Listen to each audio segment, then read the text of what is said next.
విరక్తాయ స్వామి పుష్కరిణీ తటే రమయా రమమాణాయ వెంకటేశాయ మంగళం.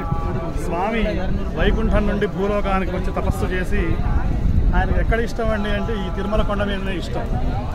అందుకనే మహాలక్ష్మి అమ్మవారు కూడా కొల్హాపురంలో వచ్చి తపస్సు చేయడం, మరి ఆ చోళరాజు గారి యొక్క ఆస్థానంలో బ్రహ్మ అలాగే శంకరుడు వాళ్ళు ధేనువు స్వరూపంగా రావడం, ధేనువు వత్స సహిత ధేనువుగా రావడం, ఆ తర్వాత వెంకటేశ్వర స్వామి ఈ పుట్టల్లో తపస్సు చేయడం. గొప్ప విషయం ఏమిటంటే ఇక్కడ అప్పట్లో ఉన్నటువంటి వృక్షాలు ఏమిటంటే తింత్రిణీ వృక్షం ఉన్నది.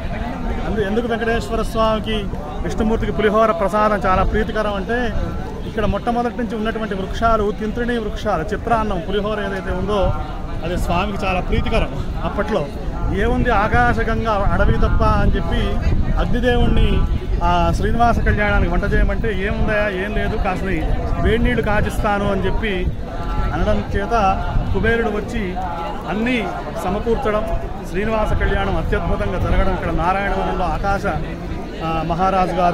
ఆకాశరాజు గారి యొక్క కుమార్తె అయినటువంటి పద్మావతి పరిణయం జరగడం, ఇవన్నీ కూడా ఈ పుష్కరిణి, ఈ మాడవీధులు, తర్వాత హయోధన స్వామి దేవాలయం, రాధాకృష్ణ దేవాలయం, ఇవన్నీ కూడా చాలా పవిత్రం. ఇక్కడ సాక్షాత్తు దేవతలు తిరుగుతుండేటువంటి ప్రదేశంలో మనం తిరుగుతున్నాం. మనకు తెలవదు ఇప్పటికీ సూక్ష్మ రూపంలో ఎంతోమంది యోగులు సిద్ధులు తిరుగుతుండేటువంటి మాడవీధులు అంటారు.